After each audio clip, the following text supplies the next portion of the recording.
Chihiro was a lonely, degenerate nerd who got obsessed with zombie girls after his mother died. However, his life changes when he finds a book on resurrection and tries to create a zombie potion for his dead cat, only to accidentally turn the most popular girl into a zombie and make her his girlfriend. But before this, Chihiro was a simple-minded gooner who spent his days watching zombie movies and daydreaming about rizzing up his favorite zombie girls. This has been his routine since the death of his mother broke his heart, until he finally found comfort in zombies and a stray cat he adopted, named Babu.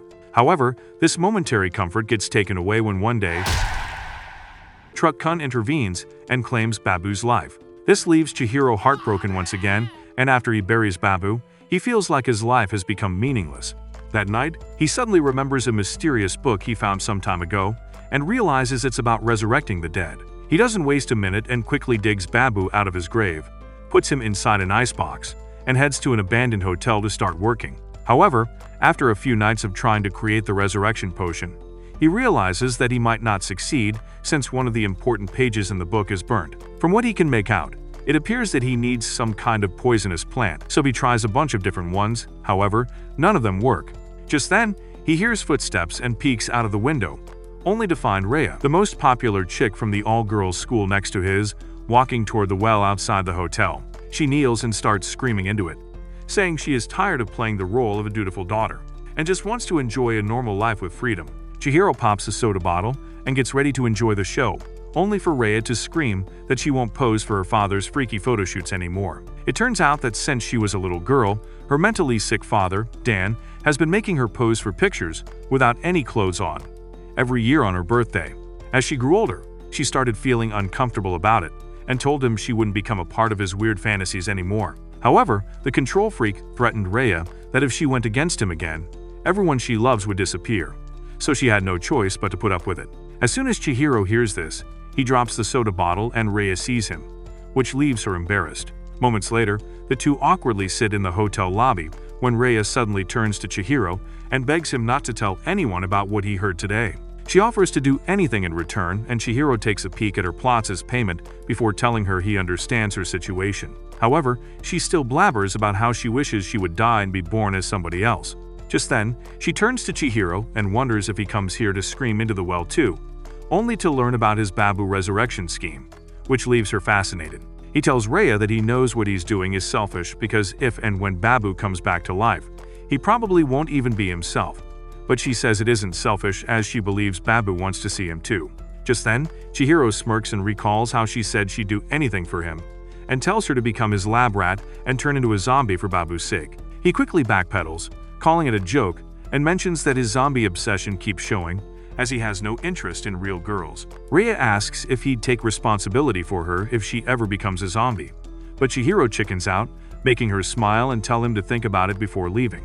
The following night, Rhea returns to the hotel and watches zombie movies while Chihiro works on his next recipe for the resurrection potion. When he asks for her help, Rhea asks why the potion still isn't ready, only to learn about the burnt book. He also explains that he has tried using whatever poisonous plants he could think of, but sadly, nothing has worked yet. Just then, Rhea thinks of something and quickly runs off, only to stumble and bless Chihiro with a view of her cake. However, he pretends he didn't see, making her sigh in relief. After a few hours pass, Chihiro starts worrying about where she went and looks out of the window, only to find her trying to climb a cliff. Thinking that she has lost her mind, he quickly catches her hand before she falls to her death and tells her to quit acting like a Mary Sue.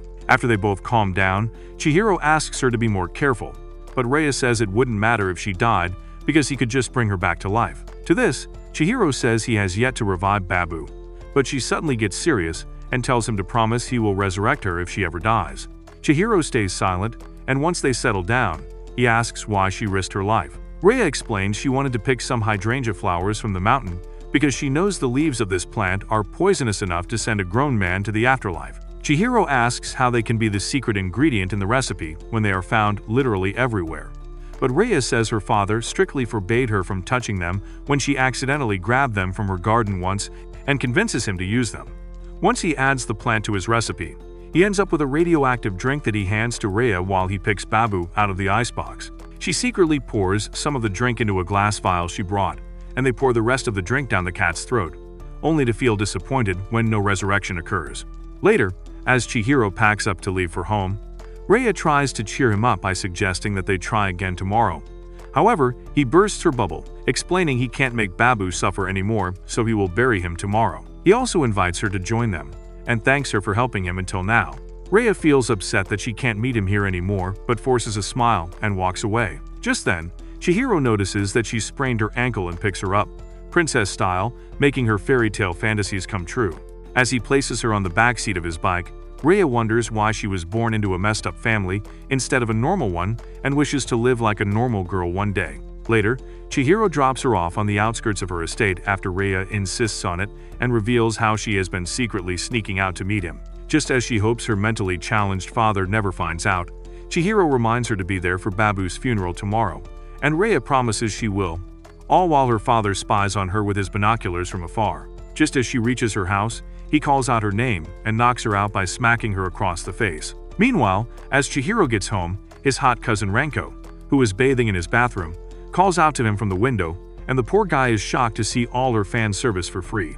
He questions why she's here so late at night, but she simply says she can do whatever she wants and follows him into his room. She then asks why he has been acting weird and staying out so late since Babu died, and Chihiro can't do anything but make lame excuses. She doesn't buy any and quickly pushes him aside, getting hold of his icebox and wondering if it's his zombie hobby that is making his brain act up lately.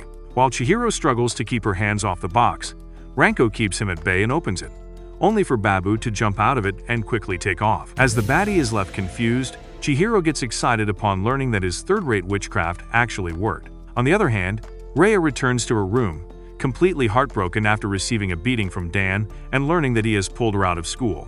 She sits on her bed, takes out the vial, and drinks it before falling asleep, knowing that even if it won't turn her into a zombie, it will at least unalive her. However, the next morning, she wakes up normally and finds it strange that she survived a drink made from hydrangea leaves, which are notoriously poisonous. Having no other choice, she puts on a fake smile and cheerfully greets her father and her emotionally constipated stepmother, Arya. The latter immediately asks her about the stunt she pulled last night and reminds her how her failures affect her image as the school's chairperson. While Rhea makes lame excuses about how she only wanted to see the moon, Dan warns his wife not to be rude to Rhea, which pisses her off and she angrily leaves the room. He then apologizes to Rhea for treating her like his punching bag last night, but she tells him she deserved it for disobeying him. This makes his heart skip a beat, so he quickly removes his gloves and holds Rhea's face, reminding her he's the only one she needs. Just then, he notices she's wearing her uniform and reminds her she'll be homeschooled from now on, to which she says she forgot and apologizes. Suddenly, the butler comes and Rhea is asked to go back to her room. However, she doesn't leave and eavesdrops on their conversation, only to learn that the butler has found out about Chihiro and that her father is planning to rid him of his crown jewels. Meanwhile, as Chihiro enjoys the revival of Babu and flexes his crazy achievement, Ranko reminds him that what he did was immoral, not something to be proud of. His little sister, Mero, on the other hand, isn't fazed at all, because she has always known her brother has some screws loose inside his skull. Chihiro shrugs them off and tells Ranko to be happy that Babu is back. However, she points at the dead look in his eyes and worries that he might turn into an actual zombie. She also reminds the idiot that zombies eat humans for a living, which might kickstart an actual zombie apocalypse. But just then, Babu runs off into the nearby graveyard. Chihiro follows right behind, along with Ranko, who explains she's only here to keep an eye on the lunatic before he performs another abomination. The two follow him through the neighborhood until the cat jumps into a drain pipe. However, just when Ranko thinks it's over, Chihiro jumps in too. Meanwhile, Rhea sneaks out of her house to save Chihiro from her father, which Arya sees from the window. She takes this chance to finally get her neglectful husband to clap her. But as always, he ignores her because he's only into underdeveloped plots. Back in the drain pipe, Ranko gets stuck thanks to her God-given blessings, while Chihiro continues his pursuit and ends up at the back of the abandoned hotel where he performed his experiments. At the same time at school, Yasutaka realizes he will never clap a woman, so he turns to his nerd friend Mogi and gives him a melon massage instead. However, before they enter the rainbow territory, Rhea arrives and asks them about Chihiro. While Mogi tells her he didn't come to school today, Yasutaka goes into factory reset mode and questions what she wants with that loser. Rhea says she only wants to protect his precious nuts and runs away, leaving behind Yasutaka, who continues to cry over his bad luck. Rhea, on the other hand, decides to head to the abandoned hotel to find Chihiro, without knowing that her butler is following her on Dan's orders. Meanwhile, Just as Chihiro wonders what the connection between the hotel and Babu is, he finds him eating hydrangea leaves and realizes he's at the same spot where Rhea almost fell to her death last night. Just then, she shows up on the cliff, stumbling on her injured foot and cursing herself for bringing harm upon Chihiro, the only one who ever saw her for who she is. However, her deranged father shows up behind her and tells her to return home with him while he is still willing to forgive her. This time, when he tries to touch her, Rhea slaps his hand away and says she is tired of his sick obsession. Moreover, she states that even though she is his daughter, her body and heart don't completely belong to him, and that she needs her freedom. Dan asks if she's talking about the freedom to hang out with boys, but when she doesn't answer, he grabs her arm and starts dragging her back with him. Chihiro watches as she begs him to at least give her one day of freedom, but just then, Babu jumps onto the cliff and interrupts Dan. Just as the geezer backs off and whines about his cat allergy, Rhea recognizes Babu and kneels before him, realizing that the voodoo drug has worked. This only angers Dan even further, and he pulls out his belt to whip Babu away from Rhea. However, Rhea shields the cat, and in doing so, slips off of the cliff. While falling to her death, she crashes into a tree stump which rips her guts out, before bleeding out on the hydrangea field. As Dan realizes what he has done and loses his will to live, heavy rain comes pouring down, and Chihiro stares at her battered state in utter shock. He asks her to say something and recalls how she told him to bring her back to life if she ever died, which only makes him feel worse. As he turns around to remove her corpse from his sight, Rhea calls out to him, and he turns back to see her standing with her guts hanging out. She walks up to him and tells him to take responsibility as promised, before collapsing in his arms. Chihiro, on the other hand, notices her eyes have turned red and realizes she has actually turned into his dream girl. On the other hand, as Dan gets overwhelmed with the grief of unaliving his own daughter, his butler points at Rhea and says God has taken pity on them. When Dan finally looks up, he's shocked to see her walking away from him as if nothing happened, and he grabs her arm, suggesting that they go to a hospital. However, just as he notices she's cold and pulseless, Rhea slaps his hand away and says she is no longer the daughter he once knew. Later that evening, Dan locks himself in his bathroom and surrounds himself with pictures of Rhea while drowning in his depression. Meanwhile, as the maids in the house start spilling the tea on Rhea's elopement with Chihiro, Arya interrupts them and questions what they are yapping about. The maids reveal that when Dan returned home, he kept muttering that Rhea left him and locked himself in the bathroom. This irritates Arya even more, and she heads to where he is after yelling at the maids a bit more. However, as soon as she leaves, the gossip queens start whispering about how she's been sleeping around with club boys because Dan won't clap her. On the other hand, Arya barges into the bathroom and questions Dan about the ordeal with Rhea, to which he just keeps mumbling that she left him for some broke moron. Arya crashes out, saying that her little stunt will ruin her reputation at the school, but her butler intervenes, explaining that it was some guy named Chihiro who took her away. This breathes new life into Dan, and he quickly stands up in the tub, blaming Chihiro for manipulating his innocent daughter and swearing he will make him pay for it. Meanwhile, Arya stares at the block of meat she misses every night and wonders when it will be her turn. At the same time, Rhea stitches her wound close using a sewing needle, making Chihiro wonder how she is able to do so.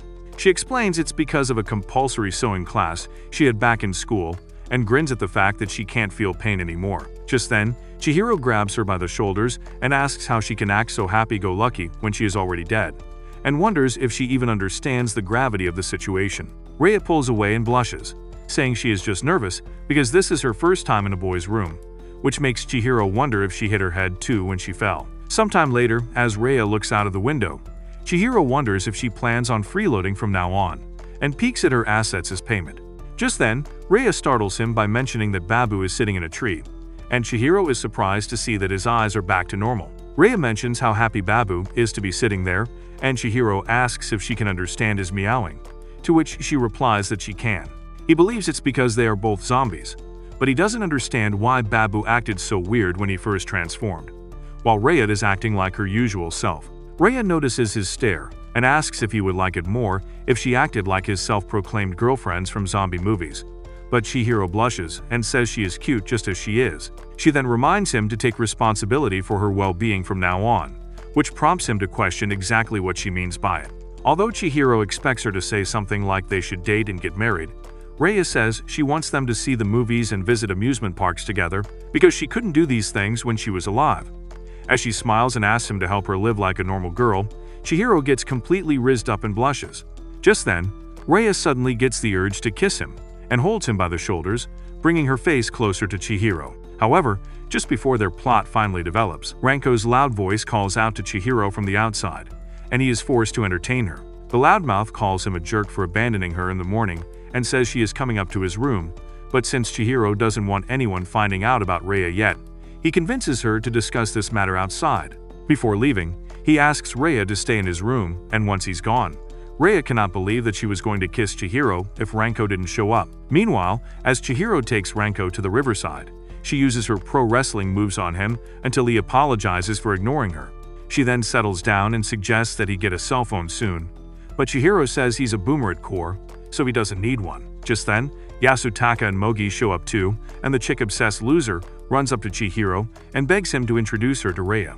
He even calls him a god for bagging such a hot girl, but Chihiro argues that he only likes zombie girls, which makes him realize just how perfect his current situation is because a girl as cute as Rhea is a zombie now, and she is currently in his room.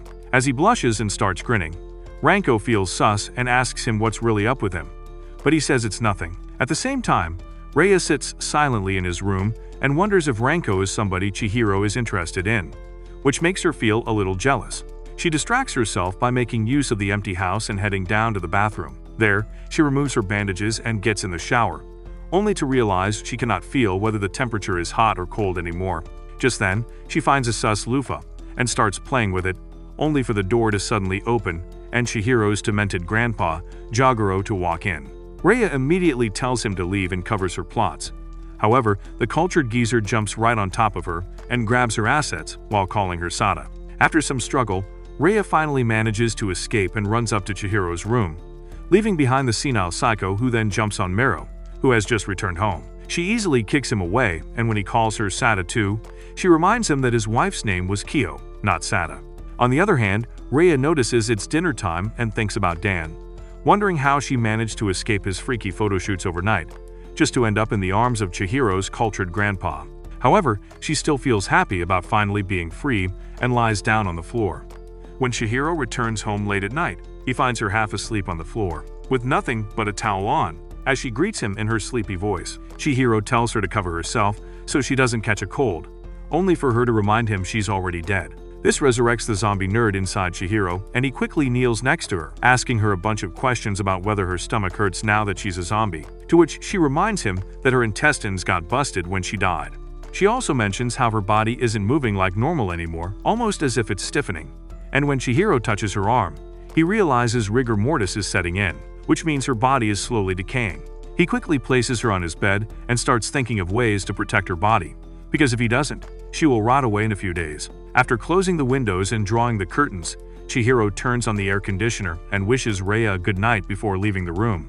He then heads to the shrine in his house and lies down on the floor, recalling Rhea's beautiful smile. As the imagination of her rotting away sets in, Chihiro realizes he needs to find a way to preserve her quickly. The next morning, he asks Mero for her book on preserving dead bodies, but she says she already lent it to a friend of hers. Seeing the disappointed look on his face, Mero asks why he needs it, only for him to shrug her off and leave, making her wonder why he's acting so suspicious lately. After this, he returns to his room and watches Rhea closely, worrying about what he should do to keep her from decaying for as long as possible. But his father, Dune, calls him downstairs for breakfast and interrupts his thought process. Chihiro tells him he will be down in a minute and realizes that leaving Rhea on his bed like this might not be the best idea, so he quickly prepares a makeshift bed for her in his closet and tries to move her into it. However, he trips on one of his zombie films and ends up on the floor with Rhea on top of him. Their sus position awakens his inner degenerate, and he almost ends up clapping a literal mummy, only for Dune to call him once again and stop his advances.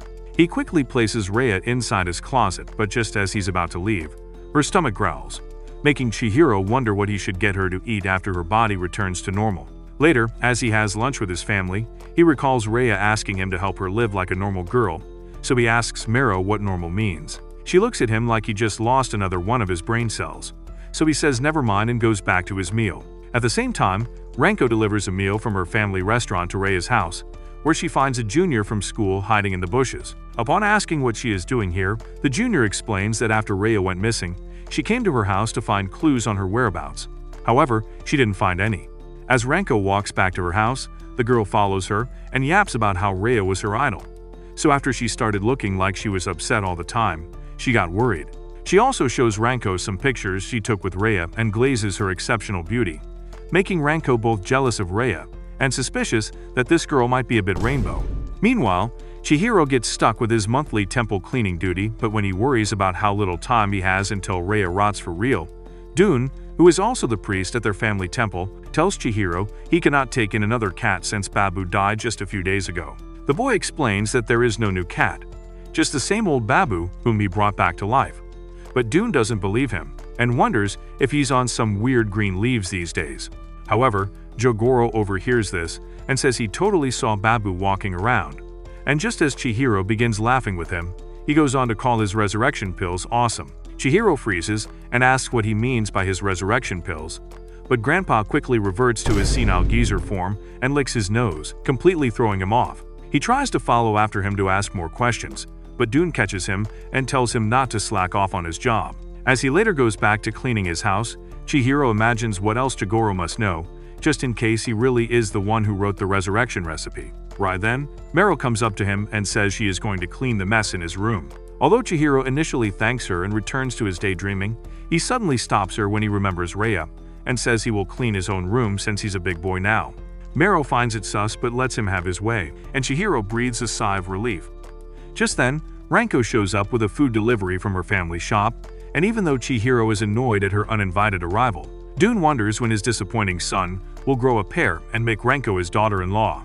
As the girl quickly gets on the bandwagon and starts teasing Chihiro, he ignores her since he doesn't want to get into this Sweet Home Alabama ordeal and returns to cleaning the floor. Ranko, on the other hand, keeps yapping and reveals that when she went to deliver some food to Rhea's house today, she learned from the maids that Rhea ran away with a lover. As she wonders how Rhea must have felt after being reunited with her forbidden love, Chihiro can't help but imagine the two of them about to develop plot inside a beach house, only for Ranko to burst his bubble. She reminds him how he isn't into girls like Rhea either and asks how he even knows her, to which he says it's none of her business. Since Chihiro isn't spilling any tea, Ranko bids him goodbye and decides to leave, only to change her mind midway and head to his room to grab a zombie film. As soon as she enters the room, she feels the chill from the air conditioner and turns it off, before turning to Chihiro's film collection. Just as she's doing so, she finds a long strand of hair and realizes it cannot belong to Chihiro, which means he is clapping some chick behind her back. Suddenly, she feels like someone is watching her from his closet, but when she slides the door open, the bedding is empty with no sign of Rhea. At that moment, Rhea, who is hanging from the ceiling, jumps on top of Ranko, making her scream, and begins to sniff her melons.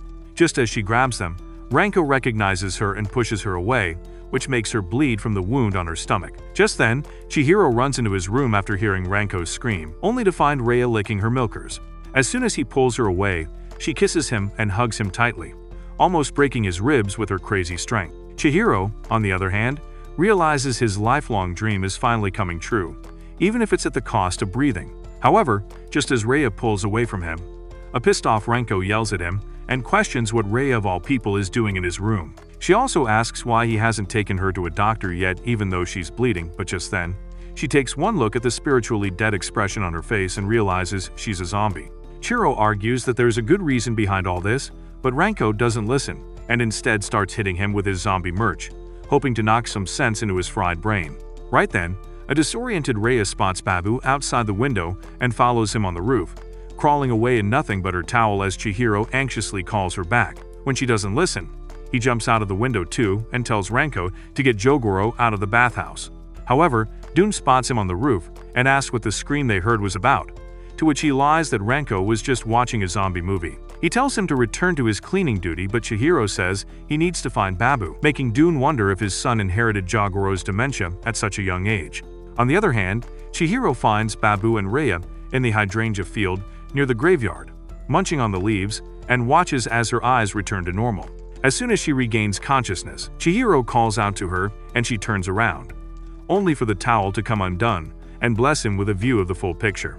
As she screams and asks why she's here, Chihiro grabs a shirt and tosses it to her, finally understanding that since hydrangea toxin was the main ingredient in his resurrection potion, eating the leaves is prolonging its effect. Just then, Jogoro comes out on Ranko's back and asks Chihiro if he is the one who gave life to Sada, by which he means Rhea, and reveals that the resurrection drug isn't complete. As Chihiro watches him in surprise, the usually demented geezer says Reia's body will eventually decay if she doesn't keep prolonging the effects of the drug. As the oldie mistakes Renko for his wife and starts doing sus things with her, he explains that Reia needs to exercise daily, stay cool, and eat hydrangea leaves to preserve her body. Just as Renko finally shakes him off, Jigoro warns Chihiro that even if the toxin slows the progression of decay, the body will eventually rot since the resurrection drug isn't complete. However, Renko suddenly throws a clay pot at Jigoro, which resets his brain to stupid mode, and Chihiro curses his luck. As Dune and Mero arrive at the scene too, the girl takes Jigoro inside, so he doesn't violate Renko anymore, and Dune asks Chihiro about Reia. Just as she realizes she might get kicked out of this house soon, Chihiro finally mans up and asks Dune to please let Reia stay at their house, surprising Renko, who didn't think he would ever grow a pair. He explains that some things happened and now Reia doesn't have a place to live, only for Dune to say she can stay for as long as she needs, as their temple was originally built to help women who needed refuge. This makes Chihiro so happy that he quickly turns to Reia and tells her she can officially live in his house, making Dune question if they were already living together. Chihiro blushes and denies the accusation while Renko stares at Reia in jealousy, realizing that a walking corpse might have a higher chance of clapping Chihiro than her. Suddenly, she turns around and grabs a shirt from the laundry line, saying that she needs to return home, and runs away. Later that evening, Chihiro decides to journal Reia's activities based on what his grandpa said, and hopes to find a way to preserve her using the info he collects. Just then, Reia peeks out of his room and asks if it's really alright for her to hoard his room while he's forced to stay in the hallway. Chihiro says it's no big deal, as long as he's learning more and more about zombies, but Reia still apologizes for causing him trouble. She also says she wouldn't mind sharing the room with him, but Chihiro blushes and replies that it would be too risky, since they've already kissed by now. This revelation shocks Reia, and she anxiously asks what he means, to which Chihiro says it's nothing, making her question whether he tried to sleep with her when she lost consciousness. Chihiro says it was the other way round, but Reia doesn't believe his gooner mouth. On the other hand, Mero spies on them and wonders if she will be forced to see their plot development every day now. The following day, Chihiro takes his degenerate aura to the next level and starts filming Reia's hotcakes under the pretense of documenting her zombie characteristics. Even though she gets embarrassed and says she doesn't want this, Chihiro says it is for her character development and continues to film her, asking that she show him more. Later that night, as Chihiro eats dinner with his family, Mero says she made enough for Reia's portion, and Dune says she should join them for dinner too. Chihiro lies that she doesn't want to burden their family and would much rather eat alone, but the family still insists that he pass her their message. Later, Renko brings some of her clothes for Reia, making Chihiro wonder if they include undies too, only for her to call him a bona fide degenerate. He quickly explains to her that his relationship with Reia isn't what she thinks, and thanks her for the clothes. Later, as he brings these clothes to his room, he finds Reia and Babu eating the hydrangea leaves alone, which makes him upset that Reia has to live a completely different life from him. He suggests going out for a walk and records her as she wanders around the neighborhood with him, which makes Chihiro realize that they are the only two people in the world who are aware that she's a zombie. Meanwhile, to everyone else, Reia just looks like a regular girl. Later, as Dan's butler spies on them from afar, Reia says that she hasn't used the toilet nor felt sleepy ever since she turned into a zombie, and although it should upset her, she has never felt happier in her life. She thanks him for freeing her from the life she had before him, and even though Chihiro is still anxious about her body decaying, he promises to take proper care of her from now on, making her blush and smile at him. As they later walk around the park, Chihiro overthinks what would become of her once the hydrangea season ends and doesn't pay attention as Karkun almost isekais him. Reia pushes him aside to save him but ends up throwing him too hard due to her unrestrained zombie strength, and Chihiro gets hurt. She quickly rushes to help him up, and although he says he is fine, Reia notices the wound on his elbow and starts licking him. As Chihiro becomes stuffy in his pants, the girl insists she is just sterilizing his wound, and he sits there, blushing quietly. On the other hand, Renko starts running on her way back home, frustrated over Reia's interference with her and Chihiro's love story. This reminds her of the first time she met Chihiro after she got lost in a graveyard, and he came to save her. He held her hand and took her home, all while she kept thinking how much he looked like an uglier version of her Prince Charming. The next day, her uncle Dune introduced her to his son, who turned out to be Chihiro, and Renko started hoping that they would get along well. However, when he put on a zombie movie for them to watch on their first date, it totally turned her off, and made her piss her pants, even when she tried to use her tears to get his attention. Chihiro didn't look away from the screen until she turned the television off and forced him to go outside with her. As they walked down the sidewalk, she kept asking what his hobbies are, but aside from zombies and food, the boy knew nothing. Just then, Ranko found a field of hydrangeas and turned around to show it to Chihiro, only to find him digging up the ground, saying that a zombie might be buried underneath. As Ranko fumed at this, some boys from school started bullying Chihiro for hanging out with a girl. Although she thought he would have thick skin from watching all the zombie gore, he immediately bawled his eyes out and ran away. This removed whatever feelings she had left for this zombie-loving weirdo, and as she later returned to her town with her parents, she didn't even bother saying goodbye to Chihiro. Back in the present, she helps out at her family restaurant one evening, and when she returns to the kitchen, she hits Chihiro and tells him to work harder, even though he's just a stand-in.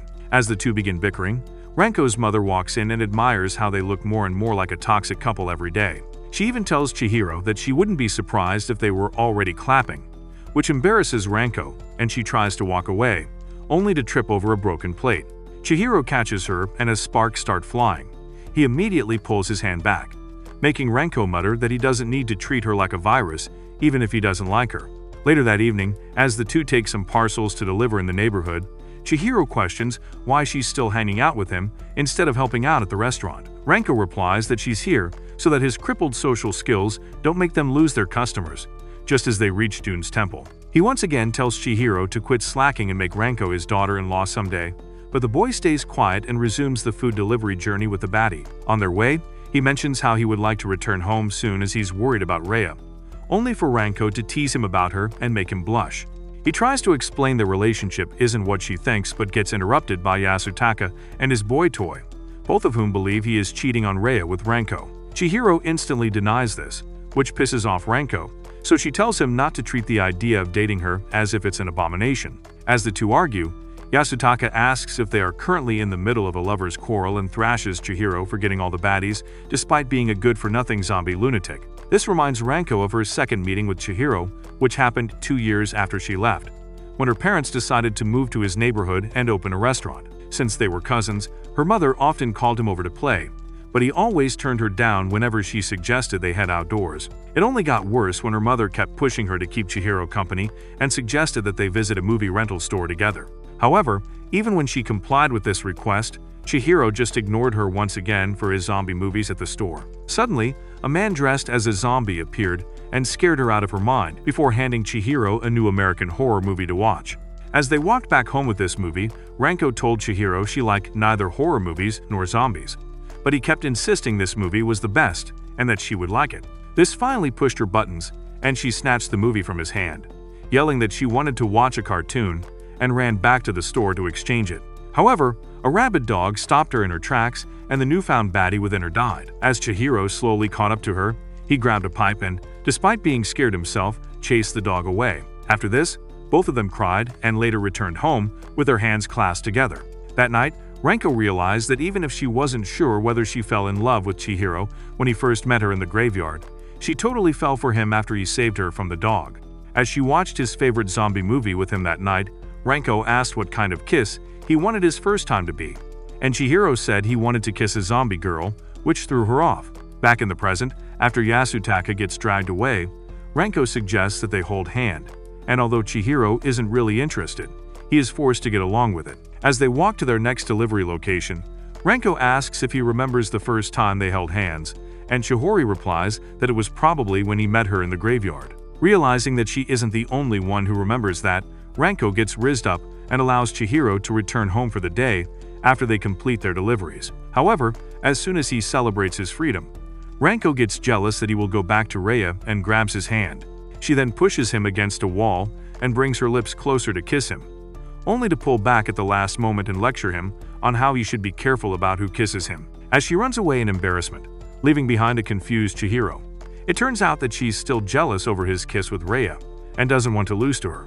A few nights later, as Rhea finally joins Chihiro's family for dinner, he decides that he is more interested in her cake and starts filming it, making everything more awkward for the zombie girl. She tells him to cut it out, but he argues that it's important to record her progress, only for Dune to intervene and tell Chihiro to get back to his meal. As the family resumes eating, Du notices that Rhea is only eating hydrangea leaves and asks if she was a goat in her previous life.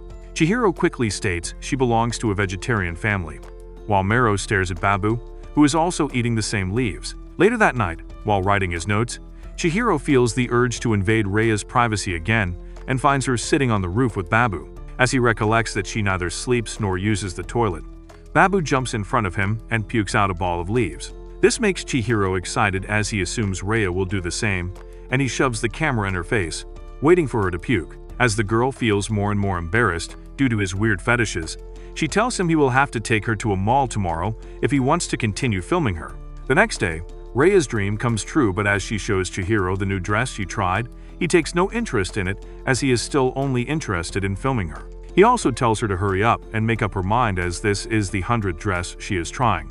But Rhea says she has to make her decision carefully since this is Chihiro's first time shopping for her. This Riz attack works and Chihiro goes back to thinking about how he should protect Rhea's body from the heat and wonders just how bad her old life was that she never even visited a mall. Meanwhile, Ranko visits a bathhouse and soaks her melons in hot water, feeling embarrassed over pushing Chihiro against a wall and trying to kiss him the other day. Just then, she recalls Chihiro saying he feels responsible for Rhea and can't help but feel irritated. Later, as she checks her weight, she crashes out over how everything has been about Rhea since she came into Chihiro's life, only for Mero to walk into the bathhouse in the middle of her episode. Ranko immediately acts normally and asks whether Mero and her girlfriends will stay here for the evening too, and the girl nods her head. She also asks whether Chihiro is home, only to learn he's on a shopping date with Rhea, which upsets her. However, she copes by stripping Mero and dragging her and her friends to the hot bath, planning to spend her whole evening there. Back at the mall, Rhea finally shows him the dress she's decided to buy and Chihiro blushes, muttering that she looks really cute. Since Rhea doesn't hear it, she pesters him to say it again, but he refuses to do so, and they head to the food court. Meanwhile, some loser tails them on Dan's orders, but Dan tells him to stay put and only observe until Rhea is finally alone. After hanging up the phone, the geezer practices fencing while talking to himself about how Rhea will soon realize that the freedom that she has found is actually false and temporary. Later, as Rhea stops by the haunted house and casually picks out flaws in the zombie mannequins, Chihiro hides behind the curtain, pissing himself. She finds it funny and makes fun of him later, making him blush in embarrassment. However, she suddenly softens her expression and thanks him for accompanying her despite being scared. This rizzes him up so hard that he shows Rhea the raincoat that he bought for her as a gift and starts explaining how they could put dry ice in the pockets and keep her cold even on warm days, such as when she goes to school. Rhea is so touched at the gesture that she starts crying, only to realize zombies can't shed tears. Seeing the surprised look on Chihiro's face, she says there are still things that even he doesn't know about zombies and promises to teach him everything. Just then, her stomach growls and interrupts her flirting, after which she takes out her lunchbox full of hydrangea leaves, and Chihiro quickly leaves to grab a bite for himself. As soon as she's alone, 3 of Dan's men surrounding her get up and walk toward her, only for Yasutaka to beat them to it and say hi to her first. Rhea doesn't recognize his dramatic gooner aura, so he reminds her he's Chihiro's friend, whom she met in the schoolyard a few days ago. Before she says anything else, he quickly grabs her hand and drags her to the exit, saying that there's a really fun spot that he will take her to. The henchmen all look at one another with confused looks, wondering who this joker is, and eventually decide to pursue them. On the other hand, as soon as Rhea realizes his fun spot is actually a warm bench under the sunlight, she tells Yasutaka she doesn't like staying outdoors, but the brain-dead clown keeps yapping about the benefits of vitamin D. Just then, Dan's men strike, and as one of them takes down Yasutaka, the other 2 grab Rhea and try to abduct her, only for her to kick one of them away and release herself from their hold. As the leader recovers from her zombie-style kick, she grabs a nearby bench to keep the other kidnapper off of herself and screams. Chihiro hears her and quickly runs outside, only to find her waving the bench around like it's nothing while surrounded by the half-dead kidnappers. When Chihiro calls out to her, she quickly drops the bench and runs into his arms, crying over the fact that she was about to get abducted. Chihiro comforts her and confronts one of the guys, asking who they were sent by while threatening to call the police. Just then, one of the other guys grabs Chihiro from behind, and the 2 quickly carry him into their van. Meanwhile, as Rhea tries to follow after them, Yasutaka gets in her way and makes her trip. As she curses him and gets up again, the kidnapper calls Dan and asks what they should do with Chihiro, as they had to change plans and capture him instead. This only serves to assume the psycho who tells his henchmen to bring him back to his mansion, as he gets ready to teach him a lesson. A few days before Chihiro's abduction, Mero was sweeping the leaves off the temple floor when she saw Rhea sitting on a wall. She waved at Mero, but before she could respond, Chihiro called out to her and told her to get back to his room so that she wouldn't get sick. Mero felt like their flirting was becoming too obvious and they should get a room. But just then, her father came and said he was leaving for his job and told her not to cook his portion today.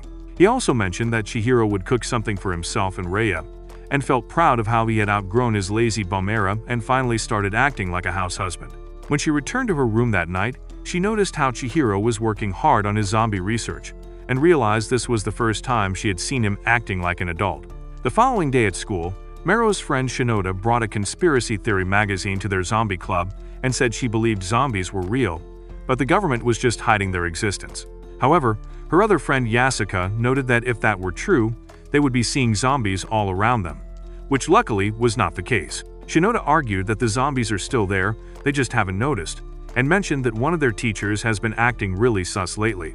She recalled how she saw her feeding raw meat to something inside her bag one day in the arts classroom, and wondered if that could be a zombie. Mero supported her claim by recalling that she once saw something squirming inside her bag, and Yasuka said she had noticed her looking pale and weak lately. To confront the truth behind this, the three of them hid inside the arts classroom that evening and waited for their teacher to come in with her bag of raw meat. Just as Shinoda mentioned before, she opened her bag and started feeding the meat to something inside it, which scared the girls so much that they knocked a sculpture over and got caught.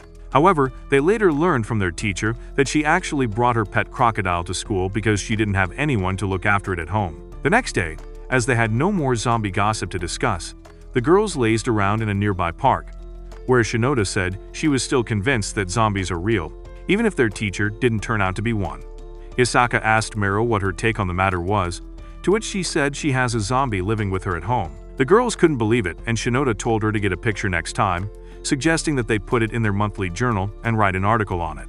Mero said it would violate her privacy and put their temple at stake, and mentioned how the zombie probably wasn't even home right then. Shinoda couldn't believe she let a zombie out in the world and worried she might eat humans.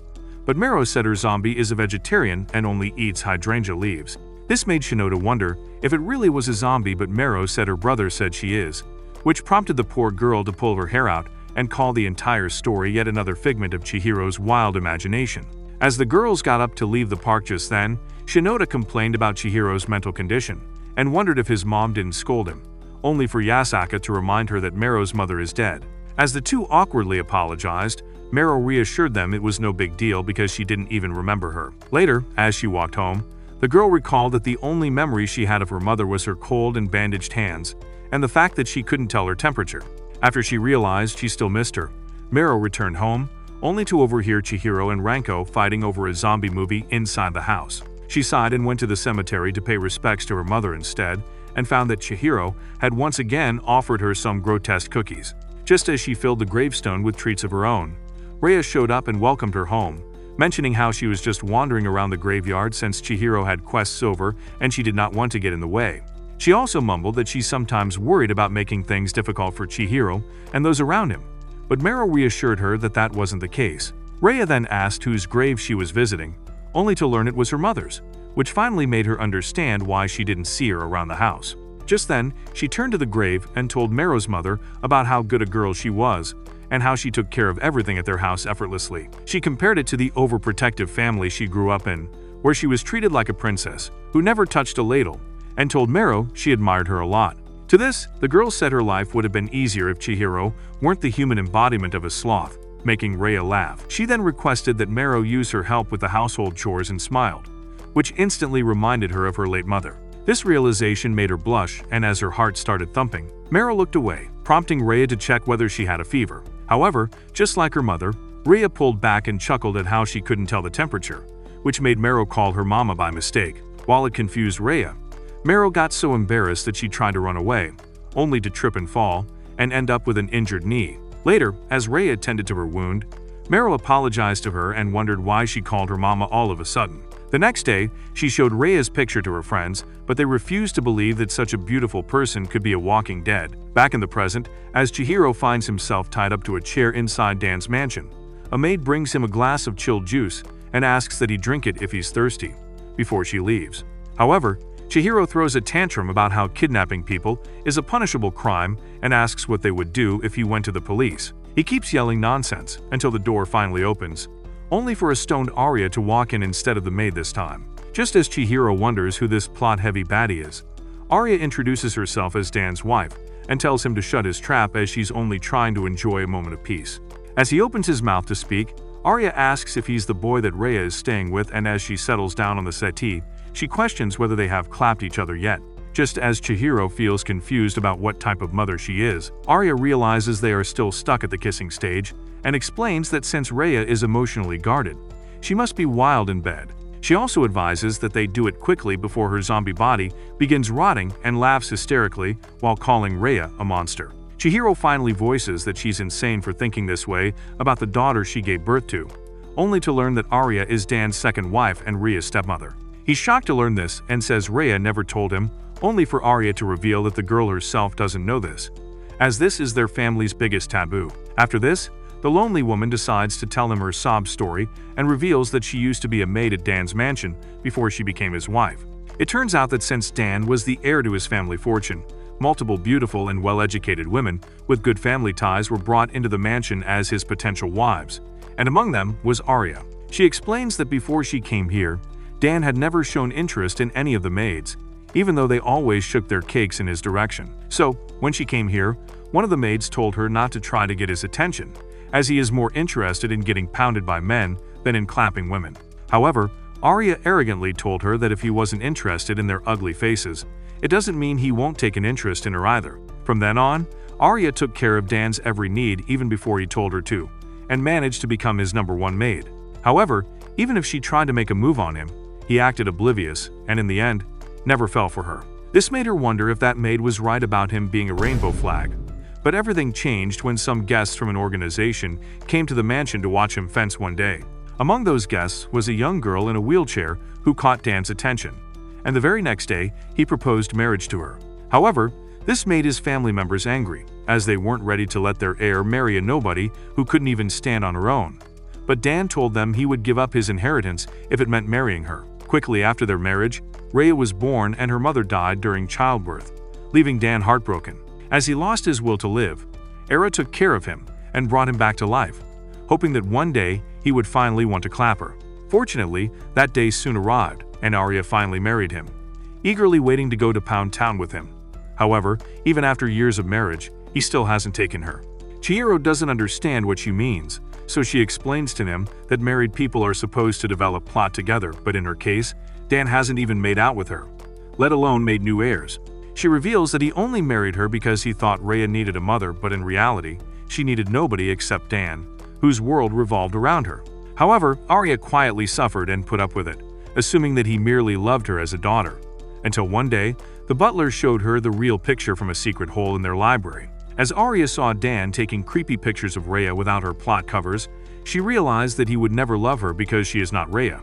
She tells Chihiro not to call that disgusting filth her daughter, making him realize just how much Rhea must have suffered at the hands of an emotionally abusive mother, on top of a father who should have been behind bars. Just then, Arya takes the robe off her shoulders and shows Chihiro her blessings, asking that he sleep with her to compensate for the fact that her husband won't. However, just as she gives him a taste of her melons, Chihiro falls back in his chair and declares that the only melons he's interested in belong to Rhea. This makes the woman cry her heart out and wonder why everyone loves Rhea but not her, only for Babu to show up just then. Arya assumes he's trying to comfort her and quickly pulls him in her arms, only to throw him away instantly upon learning he's a zombie too. She then tells the servants to kick both the cat and Chihiro out of her house, only for the boy to remind her he wouldn't even be here if it wasn't for her stinky husband. Right then, a maid shows up and takes Chihiro to meet with Dan, and brings him to a dimly lit room. Suddenly, the lights come on one by one, revealing each of Dan's precious treasures on the wall, and Chihiro wonders if he's trying to make him jealous by showing off the fact that he has seen Rhea's plot. The tactic obviously doesn't work, but the sick geezer shows up and thanks Chihiro for bringing Rhea back to life, and intensifying his love for her even more before saying he will never forgive him for trying to take away her purity. At the same time, Rhea gets into a cab and heads to her family's mansion. Later, Dan brings Chihiro to his dojo, where the poor boy is shocked to see a billboard-sized photograph of him with his first wife on the ceiling. After reassuring him that he isn't here to unalive him, Dan tells him to pick any weapon of his liking from his extensive collection and duel with him to find out who is a better match for Rhea. Just as Chihiro wonders which grade this guy is in, Rhea arrives at her mansion and quickly rushes in, only to be greeted by her maids at the door. She demands to meet with her father, but the maids tell her he is busy and won't see her right now, before telling her to relax. Rhea argues that she will go and see him anyway, only for the guards to capture her. Meanwhile, when another maid informs Arya that Rhea has been captured and wonders if she would like to see her, the woman says there's no reason for her to see the girl who ruined her life. At the same time, the girl gets thrown into a shady cell and questions why she's being treated like a criminal in her own house. One of the maids explains they're only following Dan's orders, who isn't too happy with the whirlwind romance she's been enjoying with Chihiro. This angers Rhea, and she tells them to follow her command and release her at once, only for the sadistic maids to get turned on and say they will need to punish her because of her insolence. As the lights come on, Rhea finds herself dressed in a maid's outfit, with the girls squealing at how hot she looks, and tells them to quit their nonsense at once. However, it only makes their hearts pound, and they quickly move on to her next costume, making Rhea wonder where Chihiro is right now. As the lights come on again, Rhea finds herself dressed as a hot bunny girl and finally gets tired of this costume party. As the maids get busy trying to find her next fit, Rhea says she needs to find her boyfriend and easily breaks the chain binding her. On the other hand, Dan tells Chihiro he will win this duel if he manages to land a single hit on him, but the boy calls it unfair as he has never done fencing before. The old man tells him to simply choose a weapon that he can use, or go with his bare fists if he knows any martial arts, but Chihiro reminds him he isn't John Wick but a regular gooner who likes his daughter's hotcakes. This makes Dan angry, and he calls him a pathetic loser, wondering why Rhea has chosen such a broke weakling over her rich and powerful daddy. Upon hearing this, Chihiro loses his final brain cell and starts skipping on his feet around Dan, calling him dumb for not even understanding such a simple thing. When the geezer doesn't understand him, Chihiro explains that his control freak aura is what's off-putting because suggesting a duel to settle who his daughter gets to be with just goes to show how little he respects her feelings. On top of this, he mentions how disgusting it is that he takes freaky photos of his own daughter, which makes the gooner blush. Chihiro says it's no wonder she ran away from home, because who else would want to be with a father who just wants her to call him daddy?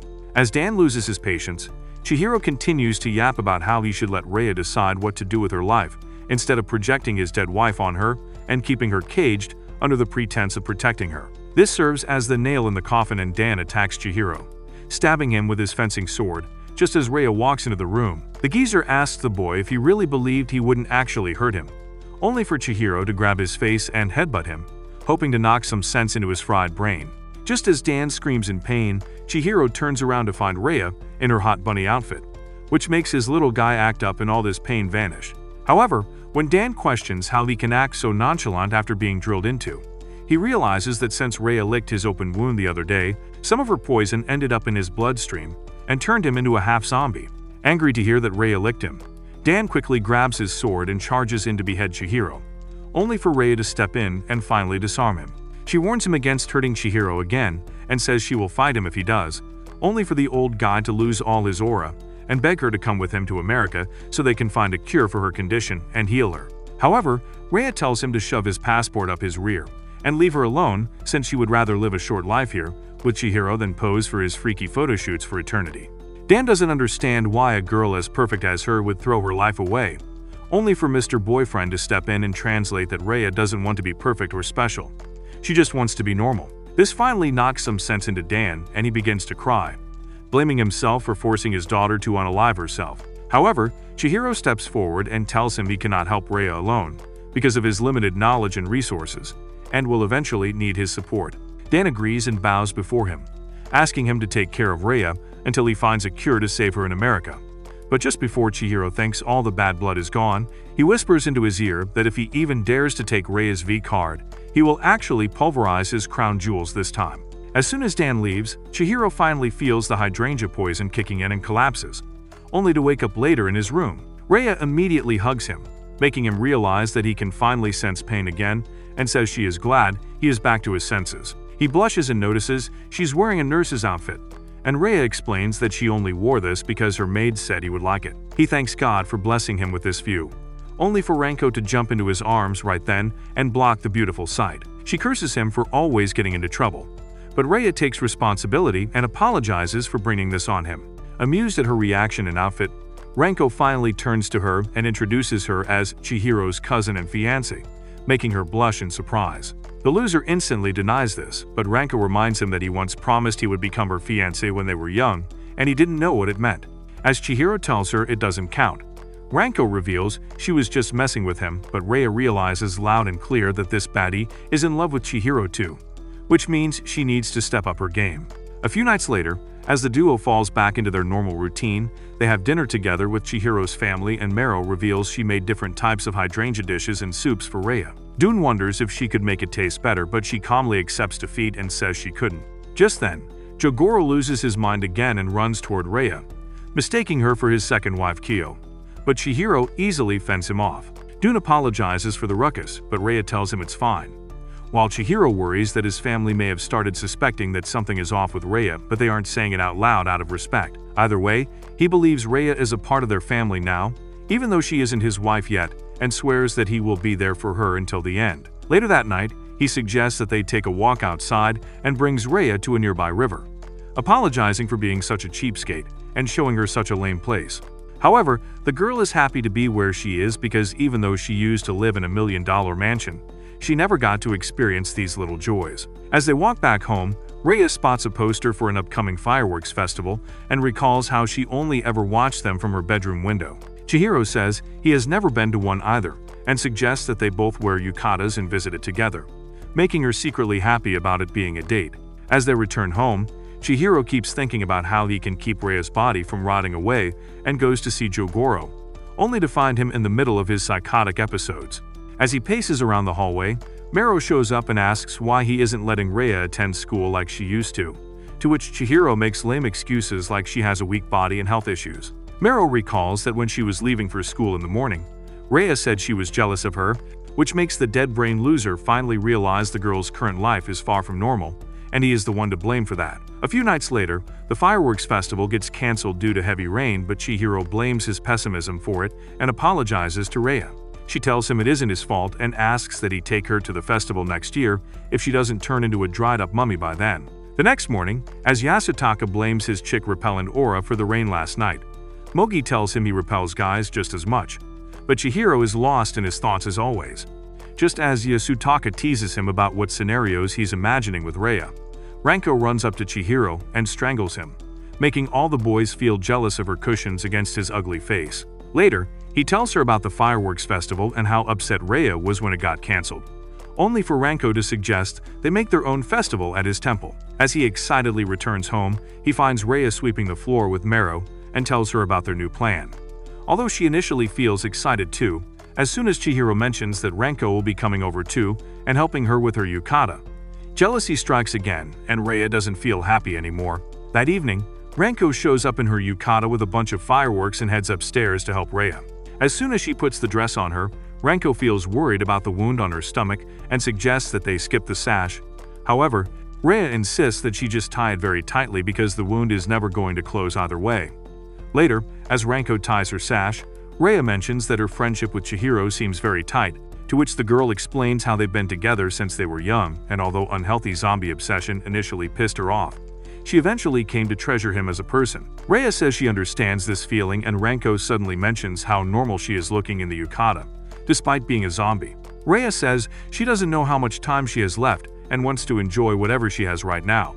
But Renko believes that Chihiro will find a solution to keep her alive and says she should stay here forever. This catches her off guard, and she mutters that staying here forever would mean Renko would never get to clap Chihiro, which makes the baddie sigh and settle down on the bed. She then asks Rhea if she likes the boy or not, to which she starts stuttering, making her question if she can have him all to herself if she doesn't want him. When Rhea struggles to answer her, Renko grabs her by the shoulders and tells her to give it a go already, as she doesn't have much time left. She also tells Rhea they are rivals in love, but that doesn't mean they need to hold back for each other's sake, and wishes her luck, which finally turns them into B-sides.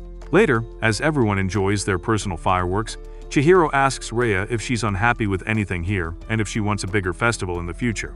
Rhea says everything is exciting as long as he is by her side, and reassures him that a small, intimate event is way better for her than being surrounded by complete strangers. The following day, she returns to her house to grab her belongings before restarting school, only for Arya to block her way out and reveal that even though she won't expel her from her school, she also won't help her if the zombie identity gets exposed or if she is ever in trouble. Rhea simply nods her head and thanks her, before leaving the house and regrouping with Chihiro. The two head to their meeting place, the abandoned hotel, and awkwardly sit in the lobby where they had their first conversation. Chihiro tells Rhea that he wants her to stay in her zombie form for as long as possible, and Rhea admits that she doesn't want any regrets in her life anymore, so she will do everything that she couldn't before. After the two of them smile at each other, Chihiro stands up and thinks how lucky he is. Just then, Rhea loses her consciousness and jumps onto him in her zombie mode, kissing him so hard that his lip starts bleeding, and makes him wonder how he got so lucky. Will Chihiro manage to cure Rhea? Let us know in the comments. Leave a like if you enjoyed it, and subscribe for more awesome recaps.